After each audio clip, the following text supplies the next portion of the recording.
Welcome, everyone. Thank you for coming. And let me introduce you to our president-elect of the Broward County Bar Association, Alison Smith, who will do all the intros. So let's get started with our panelists. We have two wonderful elected officials, Mayor Anna Ziade from North Lauderdale and Commissioner Nancy Metayer. So we'll go ahead and get started. So thank you, Braulio. Mayor Ziade and Commissioner Metayer both share something because they are the first of a couple of things. Mayor Ziade is the first elected female mayor in the city of North Lauderdale, and she's also the first elected Hispanic mayor. And interestingly enough, since the 1970s, there wasn't a woman on the commission, period. So that's amazing in and of itself, and a little surprising. I think we're always surprised when we see, we're in 2021 or 2020 or where we're way advanced, we think. And then we see these things and it's just not been changed for a long time. So congratulations to you. I'm all about women empowerment. So I think that's wonderful. She is the daughter of Cuban immigrants, and they were exiled by Castro in 1959. She's been married for 31 years to Dib, and they have two children. Ali is their girl. Fun fact, my nickname is Ali. That's literally what every person in my family calls me. No one calls me Allison. If somebody says Allison, I know it's a professional friend. And then their son Joseph, who's also in the U.S. Navy, so service all around. And another fun fact about Mayor Ziade is that she is a former Florida Bar certified paralegal. She was actually a paralegal for over 30 years. That is absolutely amazing. That's wonderful. So we can definitely relate. And she did commercial litigation, and I know quite a few of us are in that area or have practiced in that area. So let's go on to Commissioner Metayer, and please correct me if I'm mispronouncing your name. I don't want to mispronounce it. For asking, but my Haitian friends call me Nancy Metayer, which is in Haitian Creole, and Nancy Metayer in English. Metayer, okay, Metayer, okay, got it. Okay. So Commissioner Metayer is a longtime resident of Coral Springs. Again, as I said, she's a first also. She is the first Black and first Haitian American female commissioner. Wow, amazing. She is also, fun fact, an environmental scientist. Imagine that. I could not, no, sciences were not my thing. Math and sciences, this is why I practice law, okay? So, but she is an environmental scientist and a former member of the Broward County Soil and Water Conservation District. And she's been a staunch advocate for people who've been impacted by water crises nationwide, which I also think is absolutely amazing. She's gotten a number of awards, which include the top 20 under 40 by the Haitian American Chamber of Commerce, the United Nations Clean Water Advocacy Award, and the Clio Institute Leadership Circle inductee. So welcome to both ladies. Thank you so much again for your time, because I know that you have so much to do. You're governing, you're doing much more important things than I'm actually doing. So I want to start off with whoever wants to go first. Some background information. I kind of read from Mayor Ziade's bio that she's the product of Cuban immigrants, but tell me a little bit about where your parents are from originally, and then how they got here, how they came to the U.S., because many of us on this call are immigrants, including myself. So just tell me how you made it here to the U.S. Well, as you stated, through the Castro regime in the late 50s, early 60s, they literally came little by little. My sister came by way of the Peter Pan flights through the Catholic Church. My mother and brother came several months later, and my father came the following year. So they came to Miami, and then through the church, once again, they were moved to California, where 4 years later I was born. So I'm kind of the accident in the family. My sister is 9 years older and my brother 12 years older than I am. But we came back to Florida because being Cuban, most family members were here. So we moved back, but we moved to Broward County. So we're the Broward County Cubans. Hence, I have no accent, which is what I get a lot of, because I get a lot of, you don't look Cuban, you don't sound Cuban, but it was my first language. I, like many of you, didn't learn until I went to school and that type of thing. But I'm a product of Broward County schools. I grew up in what's now Oakland Park. And so just a Broward County girl that worked in law firms forever. And I'm dating myself now, which I'm sure I'm quite a bit older than most of you.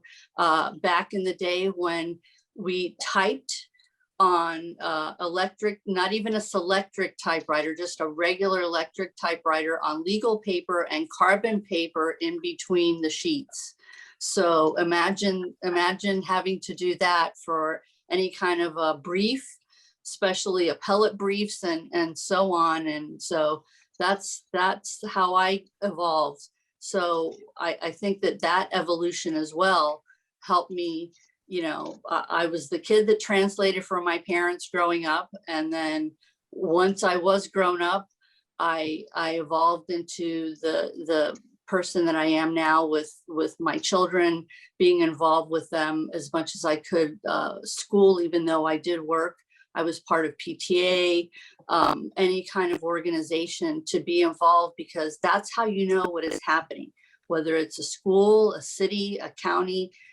You know, our immediate surroundings is what affects us right now, right here. There's a lot going on in Washington. There's a lot going on in Tallahassee, but your immediate surroundings, your city, is what affects you on a daily basis. And so that's why it was so important. And my parents always, as soon as they were able to vote, they voted, and they were super voters. And I too am a super voter. They instilled that in me. And you know, I had to literally prove that I would vote, because back then you always got a sticker when you voted.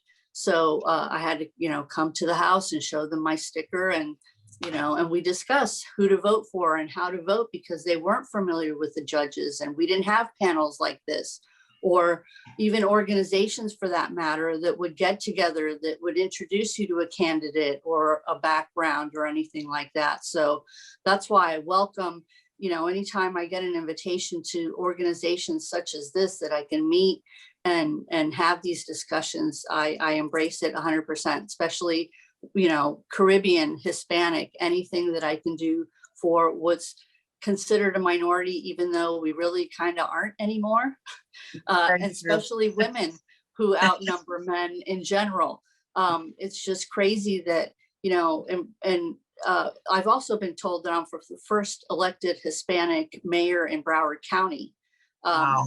So, you know, that just sounds crazy to me, especially growing up here in Broward County. So, you know, my hat's off to Commissioner Metayer, because she too is a trendsetter that, you know, this is what is happening. We're finally, for the first time in a long time, bringing our government up to speed of where it should be in the dynamics of what our nation consists of. I love it. I totally agree with you. Commissioner Metayer, so tell me a little bit about your background, how you came here to the United States. Yes, first and foremost, I want to thank everyone who is on this call today to join us and really hear a little bit about ourselves. I want to share a few fun facts with me before I go my background. I once upon a time thought I was going to be a lawyer, because in a Haitian household, you can only be three things: an engineer, a doctor, or a lawyer. So when I told my parents, that's familiar. That's very familiar. Yes. Like, what is that? And how are you going to make money? So I share that with you all. And then I also want to share that I resonate a lot with Mayor Ziade, right? Ziade. Yeah, I share a lot of similarities with Mayor Ziade. I'm proud first generation American. My family is here as well. And many of you all hear this very frequently. You migrate to where your family already is. So my mom is from the beautiful city of Port-au-Prince. My dad is from a portion called Gonaïve. So my dad is from a farmer background, where I got my love from agriculture and the science, etc. And then my mom is very business savvy, very a good work ethic, comes from the medical field. So they both migrated here in the early 80s, searching better life. Again, their families came a little earlier in the mid-70s during the the dictatorship going on. A lot of folks fled. And so they came in during that 80s wave. My mom attended Dillard High School. She came here a little bit younger. We share sharing the same mascot. She is a Panther. I attended charter school. So my mom's a nurse, my dad's an entrepreneur. I was basically, and I were instilled at a very young age, community service, work ethic, no job. So when we weren't in school, we were doing community service or very involved in our church. We were in school, we were they wanted us to be scholars. So getting a B was unacceptable in our household. So, and I do resonate, we didn't get to like mid 90s, almost going into 2000. So I still remember doing projects on a typewriter, Mayor. So I'm very familiar. So with that being said, my background, I am bilingual, have the honor of speaking Haitian Creole, conversational, depending on what crowd I'm in. But did learn English as I went through elementary school. So came in taking ESOL classes. And let me tell you, being a child of an immigrant in the early 90s was not very fun, right? I share the same stories with my Haitian American friends who understood that you constantly had to prove yourself, you constantly had to be better. And that I carried that with me as I went on to be an elected official, right? This journey fell into my lap. I didn't, a two-time runner. So I ran for mayor in a special election in 2019, came in second, and then decided that I wasn't going to give up and decided to run for commissioner. So here I am now, pushing change in our since I've been an elected official, I've been able to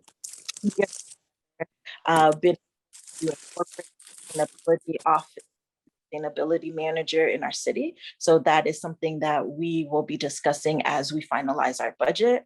And the city has never had that, been able to bring forth a lot of recognitions and proclamations since I've been on the dais, and also continue to push language justice with all of the work that we do. So all of our communication is translated in three major languages in our city: Spanish, Haitian, Creole, English.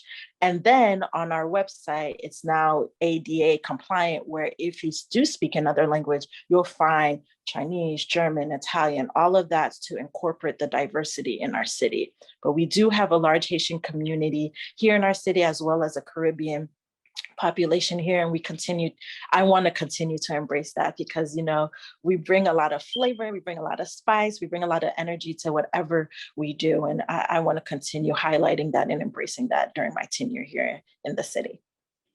Wonderful. I mean, you see me shaking my head because we have very similar households. I think almost everybody on the call, if you had a Caribbean parent, they said, if you're not going to medical school or law school, I have two siblings. One's a doctor, one is a lawyer like me, and I'm an attorney as well. That's it. Nothing else exists. Okay, so I totally understand. All right, so next question. What was the impetus for you to get into local government? If there was one thing, like a turning point, some event that happened that made you say, I need to do this, I need to make a change, what was it? Mayor Ziade, you want to go first? Well, this was not my first election. I ran for commissioner twice and lost. And then I was actually approached by residents to run.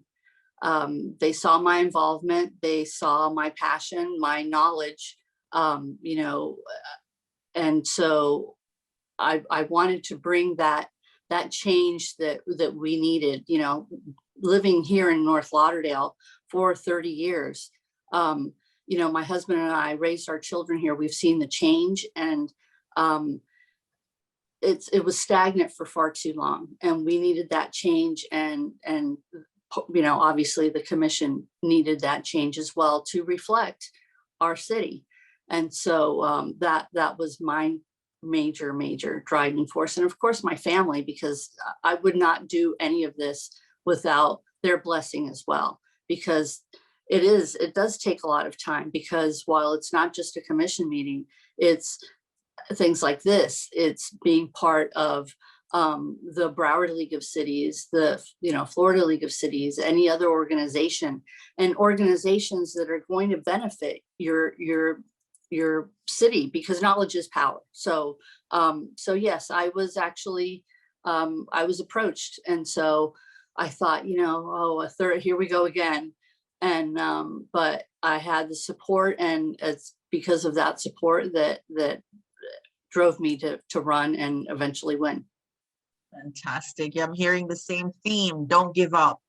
It's a great message to leave this with. So Commissioner Metayer, how about you? What was the one thing that made you decide to do this? The 2016 elections. I know where I was, what I was doing, and what I was on, right?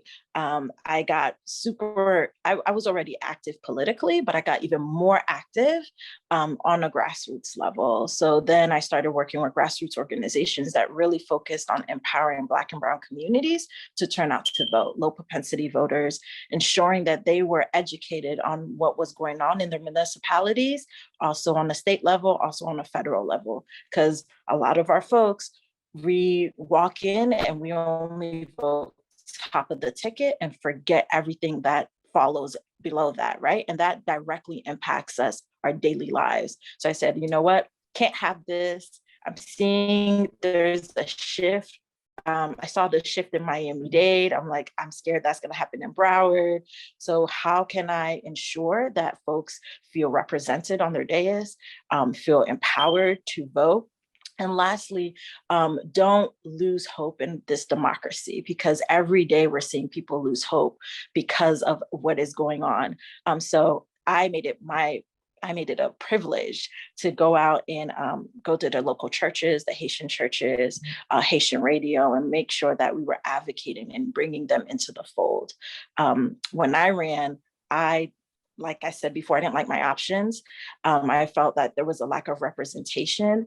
In 2018, we elected the first Black person onto the dais, me coming in 2020, being the first Black woman and first person of Caribbean descent. And for us to have all the diversity that we speak of, our days did not reflect that. So that is another driving force that pushed me to run for politics. Okay, very good. I love it. Again, not giving up and being so involved in your local government is so important, because you both made the point, it happens here. It starts here, not so much nationally or even in Tallahassee, but at the local level. So I really, really appreciate that sentiment.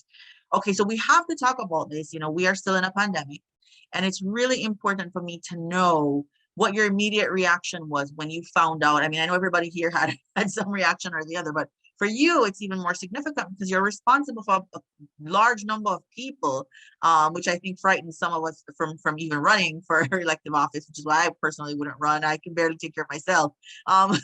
But what was your immediate reaction when we were faced with this pandemic in terms of what you were going to do moving forward with your city? Who wants to go first? Commissioner Metayer, you want to take it first? Sure. So a funny, well, not funny, but like coincidentally, I was running for my seat at that time. So what I tried to do was support of the initiatives that are already happening in my city, right? So my first instinct was like, is my family members going to be okay? Because they're all essential workers. Remember, I allude to that everybody in my family is in the medical field. It's either you're a doctor, a lawyer, or engineer. So first and foremost, my thought went to, how are they going to remain safe? And then started ensuring that wherever I can donate PPE, sponsor a lunch for our essential workers, I did that. I also helped with a lot of the food distribution drives that were happening in my city as well. Food security is still a major issue here, although we are working towards getting back to normal. A lot of folks are still trying to make ends meet, whether someone had lost their job or they're getting back into the job market, whatever their situation is.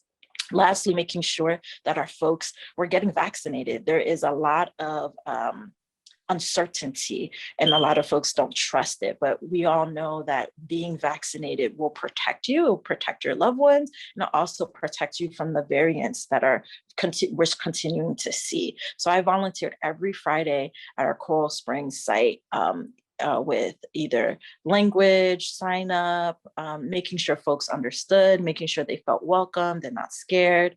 And then lastly, making sure that we ensure that our small businesses were getting, well, this is post-recovery, making sure our small businesses were getting the resources they needed to thrive here in our city. And our rental and own renters and homeowners were getting the assistance they needed as well. I know Broward County needed to figure out how to spend their CARES Act dollars. And I was just like, hey, everyone, there's some dollars out there. Please make sure you apply, enroll, do to get those dollars. So on the initial aspect of the pandemic, I actually played a support role because I was running, but as we recover, I really try to support whatever the city's efforts are and chime in on better ways for us to ensure that our community is getting what they need to survive. You know, I have a question, a follow-up to that. It just made me think of something just based on stuff that I've been reading and seeing in the media. Are you noticing that your Caribbean American constituents are slower to go get the vaccine because maybe misinformation or lack of information totally?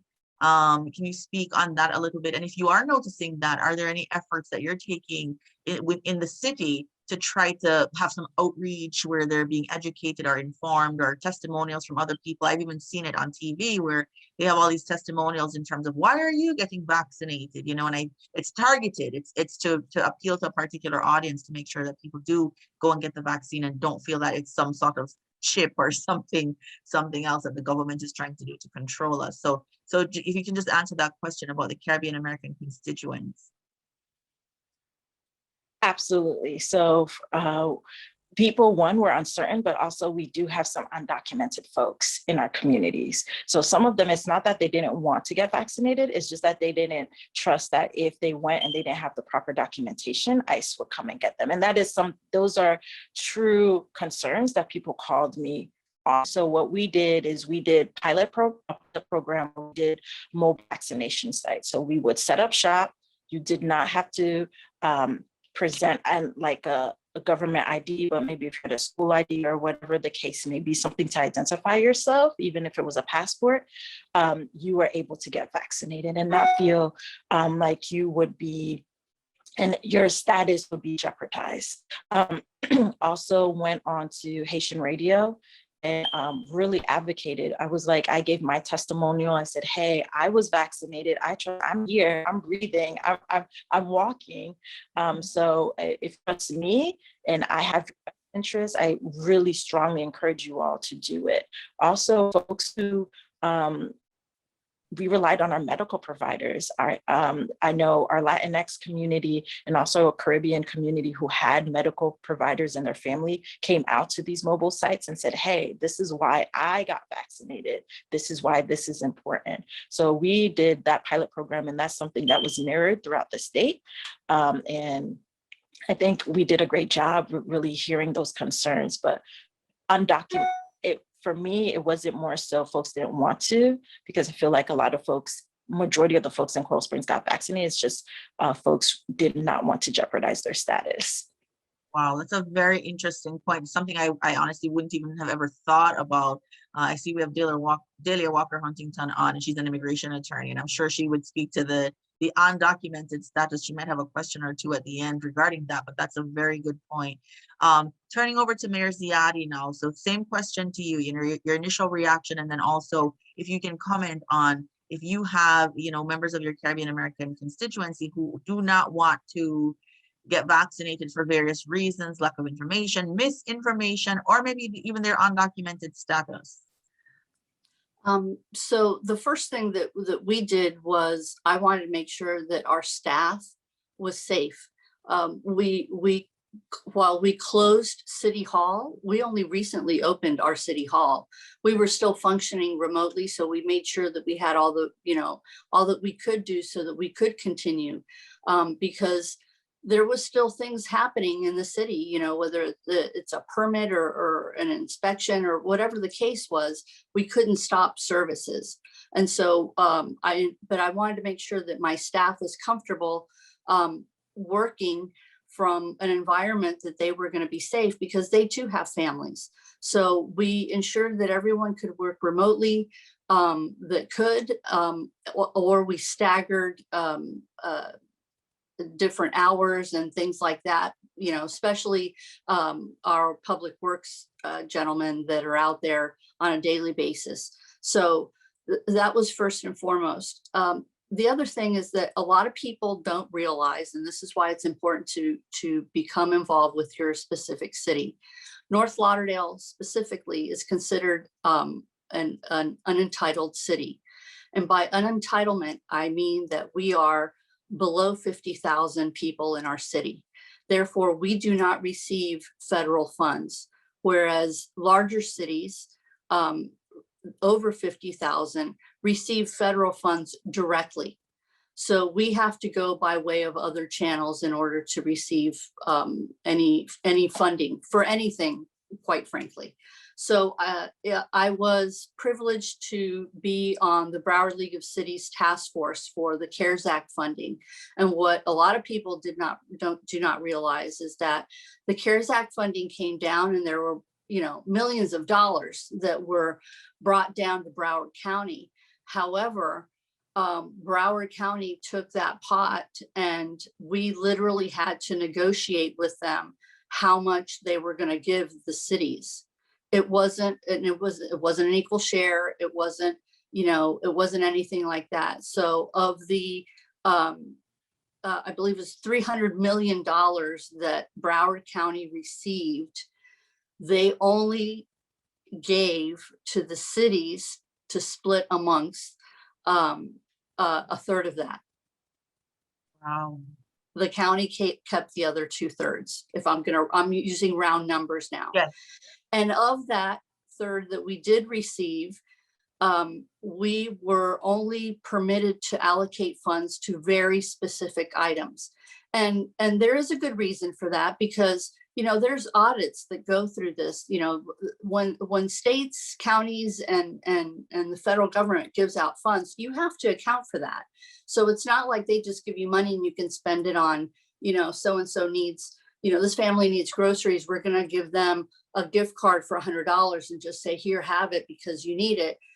We have to account for things like that. So that's why the food drives were such a big deal for us. So that's how, that was the main reason why I was so vocal about our task force, because, we had specific things we had to allocate. So whether it was law enforcement to, they closed the beaches. Well, we don't have a beach. So that didn't affect us on the west side of town, which is another issue that we have. Our city does not have nursing homes. So those funds that were allocated for nursing homes, we had to give back to the county because we weren't permitted to move that over to another area where we know we need, which would have been rental, mortgage, those type of assistance. Now, while the county did take those funds back, they did still have those programs. We as the city, and because I was on the task force, we were ahead of the game. So I made sure that our city had our staff ready and sites available that we could meet with residents in a safe atmosphere, that we can start the ball rolling to get them the assistance that they needed, whether it was rental, whether it was for water, whether it, mortgage, whatever the case was. But there was still a lot of frustration, again, because we have to account for so many things that it's difficult to explain to a resident that was not approved because their landlord didn't give them a letter, you know, to back up the fact that they were in arrears for however many months. You know, it's that is sadly what has happened throughout. I know the county, I'm sure throughout the state with situations like that. So we've just been trying to be so proactive in assisting, you know, being involved in organizations that can help, that if we can't do it, we know somebody else that can. And so that's why having these meetings with fellow mayors, whether it's a mayor, whether it's a commissioner, that type of thing is so important, because what one person doesn't think of, another person will say, hey, well, this is what we came up with and this is what we're doing. And holy cow, it's great, because that's how it all works. As far as getting everyone vaccinated, sadly, I have to say that we have a very large population in our city that is not vaccinated. And it is due in part because of the undocumented status. What we've tried to do to alleviate that is we reached out to, actually they reached out to us, and through actually Senator Perry Thurston was an integral part of getting vaccines early to one of our medical facilities, who is very well known in the city, near a Hispanic market. I shouldn't say a Hispanic market. The name is Hispanic, however, they serve the entire population of ethnicities, but they are a known provider of medical services. So they were giving out shots. And let me tell you, if the entire state had gone, or country had used their system and process, we would have, everyone would have been vaccinated within weeks, because it was just that quickly. So, and kudos to Coral Springs. I have to say, their setup was amazing. I actually went to their facility because at the time that we were offering to our residents, the age wasn't where it needed to be for me to receive. And I didn't, although I'm an elected official and could have received it early, I chose not to. I waited until the age, just because in all fairness, that's how I felt. So I actually went to the Coral Springs location that was located at the mall. And between their fire and fire rescue, their volunteers, from residents to city employees, and everyone that they had going, they had that, it was much larger than what we had to offer. But let me tell you, it was like that. And so kudos, I have to say, after my first injection, the first thing I did was I came home and I sent an email to Mayor Brooks acknowledging how wonderful and service we received. And because I think that as much as everyone complains, I think it's equally important that you give kudos and all blessings that you should where it's deserved. So Coral Springs, you did an amazing job. So Wonderful. I mean, major kudos to Coral Springs. And I love to hear about all the collaboration that was taking place behind the scenes amongst the mayors and the various elected officials to try to keep all of us safe. All of us would live in some city somewhere that's governed by some people. So it's good to know that all of you were talking and trying to keep us safe and to protect us. That's really wonderful. I have to ask you, you know, we're in a climate now where there's a lot of civil unrest taking place, including the death of George Floyd and the Black Lives Matter movement. And I just wanted to ask, you know, how did you respond, if you did, to that type of rhetoric and to the civil unrest? For example, have you instituted training in your police departments to ensure that the same type of thing that happened with George Floyd doesn't happen with any of your residents or even visitors to your cities? So if you can comment on that a bit, that would be great. Whoever wants to take it can go. I don't mind going first. okay. Thank you, Mayor. So I started off my organizing career around organizing around Black Lives. So joined an organization called Black Lives Matter Alliance Broward and was very active with them. So as soon as I've heard, at that time I was running for commissioner, I did what I did best, is organize. So I helped our young folks who wanted to do a peaceful protest here in Coral Springs, and kind of guided them and taught them, hey, this is how you do it correctly, and really ensure that your folks are safe and that you are able to voice your opinions. So definitely took the streets, definitely marched, and definitely were a part of the hard conversations that our city put together. At the time, Commissioner Joshua Simmons put together a task force, I believe it was, with police officers, community leaders, and elected officials to have a real conversation about what policing looks like in our city. And based on those conversations, there has been a rollout of a lot of positive impacts. So there is an ambassador program that has just been formulated, basically bringing young people and police together and really encouraging folks to better understand what the field consists of, and then what young people feel or are fear in regards when coming into interactions with police officers. What I would like to see is a racial task force similar to what Broward County has done. We haven't gotten there yet, but that is something I will continue to push and advocate for. We did go over what our police department does right and what it does wrong. Very, very, very few things we could find in our department that they've done wrong. But I had highlighted during that conversation that we need more diversity in leadership. I know on the beat, on the patrol, we have police officers of color, but you can't be what you don't see, right? And so I'm continuing to push for lieutenants that are community of color, that are colors, are people of color, that sergeants, and also admins that are persons of color, because it's super important, because they bring a different perspective and a different type of governance. So that is slowly happening. Our chief of police was very receptive and is very open to those changes. So I can't wait to see what our agency does in the near future, and what we continue to, how our agency continues to grow based on the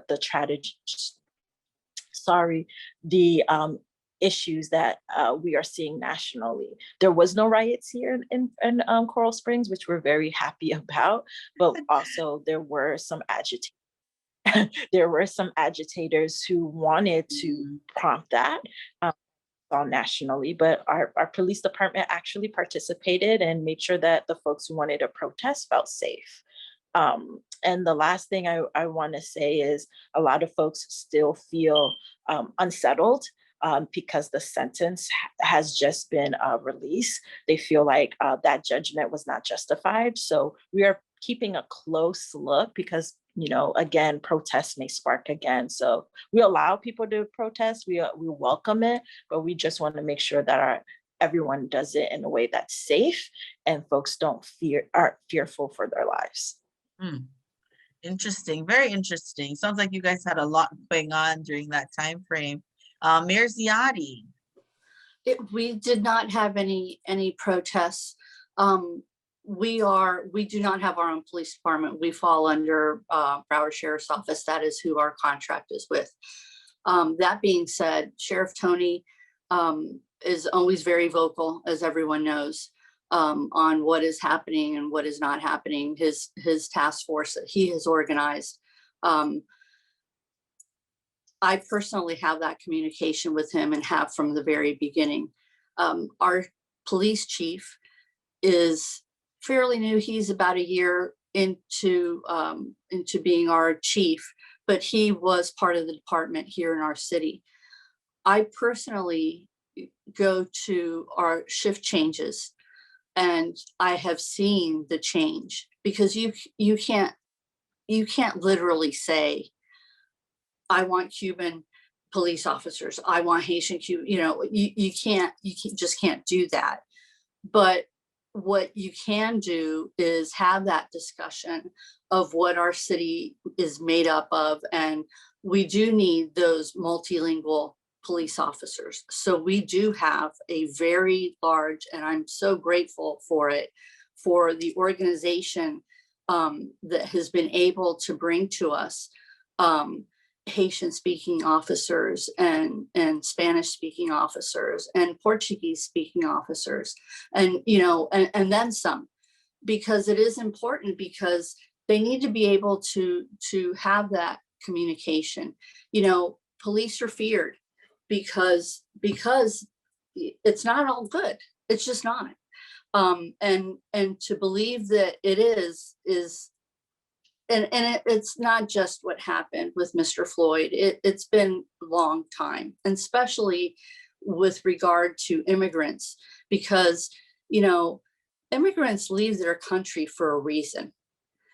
Because if they love their country and their country was in a very good place, my parents would never have left Cuba. They would have stayed in Cuba. They love their country, but for what happened there, as is all countries, when you have this mass exodus that you do, Venezuela is a perfect example and most recent of that. So when you have that they see all the civil unrest and then come here and, you know, come here for hope, and then see that, and not just that, but then the attempted takeover of the Capitol. You know, how do you explain to an immigrant that it's okay? You know, we need to talk about it. It's a process. It was to bring attention to a problem that we had. But unlike other countries, we can have that conversation, and it has to happen, that they don't have. And so you have to give that comfort level. And by having multilingual, whether it's an elected official or a police officer, more so, there's that connection that you can make, that you can relate to each other. You know, Latins are very touchy-feely. Whether we know you or not, we're going to hug you, hello, and hug you goodbye. And COVID, as a result of that, is you know, been terrible for me personally. And Shauna Bridgman, who is part of the Gorin Sheriff firm, who does represent our city, is probably gritting her teeth right now at the fact that I'm saying that I love to hug everybody, because she did our, you know, you have to, is it okay if I hug you, and all of that. But that being said, you know, naturally we attract each other. And if we have that with our law enforcement, and having, you know, as Coral Springs is having, even just coffee with a cop, for goodness sakes, they stop in Dunkin' Donuts and just say, hey, how you doing? What's going on? What area are you from? This is what this is the area that I patrol. So-and-so patrols that area. If there's a problem, let me know. It's all discussion. If it's not, if you don't have the dialogue, and with the dialogue change, that's where the problem lies. So we try to have that dialogue and conversation like we are now. Very good. Yes, I totally agree. I think that we need to put these things out there, and we need to talk about it. They're difficult discussions, but they're important discussions if we want to move forward. So I have a 2-for-1. We're going to try and wrap this up in respect of everyone's time. But so first off, I want to ask, how do you feel your Caribbean heritage has contributed to you being able to process all of these adversities and to power through them? And then the second one, which is more fun, is what's your favorite dish to cook from your native country? If you can't cook like me, what do you like to eat that we should all consume from your native country? Whoever wants to go first. Go ahead, Nancy, you go first. So I'm going to start with a fun question. What we all have in common is rice and peas. So I love rice and peas with all my dishes, right? But I don't eat any pork. So it is, some people have it with meat and some people don't, but it is a stew, a vegetable stew. So if anybody knows it, legume, have it with your rice and peas, is super good. I'm on the track of going vegetarian, so I'm slowly weaning myself off meat. But traditionally, Haitians would tell you to go in and get some griot, pickles, and bun and peze, but I'm not that Haitian. So what has inspired, what part of my culture, my Caribbean heritage that has inspired me is the resiliency. If for all those who know Haitian history, I'm proud Haitian American, but what we pride ourselves of is being the first Black nation, free Black nation in the Western Hemisphere. And I know that was not easy. And for us to continue to wake up every day and to continue working in those harsh conditions, but at the end, we all, majority of the Caribbean and Latin America is something that I'm very prideful for. And even in the midst of adversity currently in the country, we continue to go and move forward. So I carry that with me wherever I go and know that, you know, I come from a lineage and ancestors that just don't give up and continue to see the light at the end of the tunnel. So that keeps me going. That's amazing. I just wanted to say welcome also to Judges Robinson and Odom. And then a fun fact for Commissioner Metayer, I'm a vegetarian and have been for 25 years. So yes, welcome to the club. Moving over to Mayor Ziade. So tell us, you can start with the fun one or the serious one. Well, I don't know. I'm going to tell you right now, I can never be a vegetarian. I just can't. I will start with the fun one, which may surprise a lot of people because it's not typically a Cuban dish, but I loved it growing up. And so I make the meanest oxtail stew you've ever had. Okay. Now, a lot of cultures have oxtail stew and make it completely different. Every country, every ethnicity, it's all different. Mine is with a red tomato sauce, so but still has the spice. But we serve it with white rice because if you don't have white rice or any kind of bean, you're just not Cuban. It's just not. You know, I remember as a kid growing up, what'd you have for dinner last night? Oh, we had steak and rice and beans. And American kids are like, you had steak? And I'm thinking, our steak is like paper thin, the palomilla. It's not like some thick ribeye that they're envisioning. And so anyway, so oxtail is my go-to, what I am known for to make. So love it.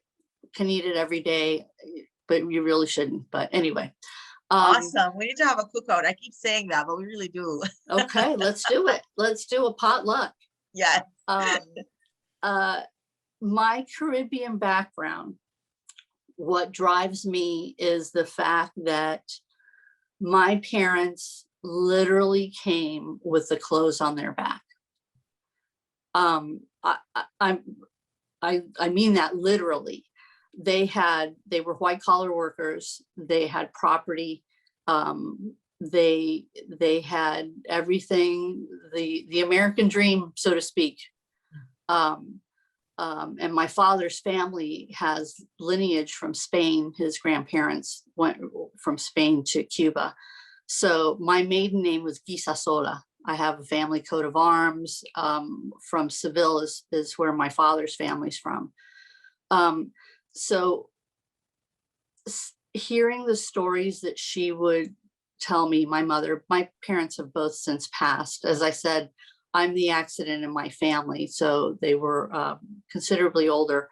But I just, they instilled that you don't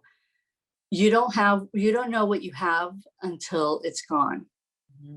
And to know that they started literally from nothing and would, my sister, mortified, being the young girl that all young girls are, that my parents would stop at, somebody that was throwing away a table that my parents thought would, okay, we need a table. That one looks good. Let's take it. And she's mortified. But, that's literally how, and I see it in my neighborhood. I see it in all neighborhoods and have my entire life, how people are. And that's why I think it's so important to donate and give back and pay forward, because, you can move forward, and you should move forward, and you shouldn't be held back because you don't know a language or because you're not familiar of how things work. You should have the ability to be educated, to advance and achieve. And so that's what drives me. That my parents' story of coming to this country in the manner that they did, my mother not seeing and not knowing whether or not she would see my sister, sending her off on her own as a child, because she came home and said, I was told that if you talk bad about, Castro, that they're going to put you in jail. And so I need to tell them. And so it was at that point, my sister was the only one in my family that had a passport because she would travel with my grandparents. My mother sent her off, not knowing if she'd ever see her because she didn't have her papers. So all of that is in my mind. And when I hear and see all of these stories of people wanting to come into this country and sending children with other people, that's my family's story. And you don't, again, leave a country that you love, a place that you love, because it's great. You leave it and sacrifice because you need and want something better. So that's what drives me. That's amazing. Thank you so much for both of you, for your service, for your sacrifices. I think we all appreciate everything that you do. I couldn't do it. I was behind the scenes for a long time watching what the elected officials do, and I just think it's just amazing. It's often a thankless job. So let me just say thank you to both of you. Thank you for representing us as women, as minorities, as people from the Caribbean, from an island that your parents would never think you could achieve this, but you did. And I really appreciate both of you so much.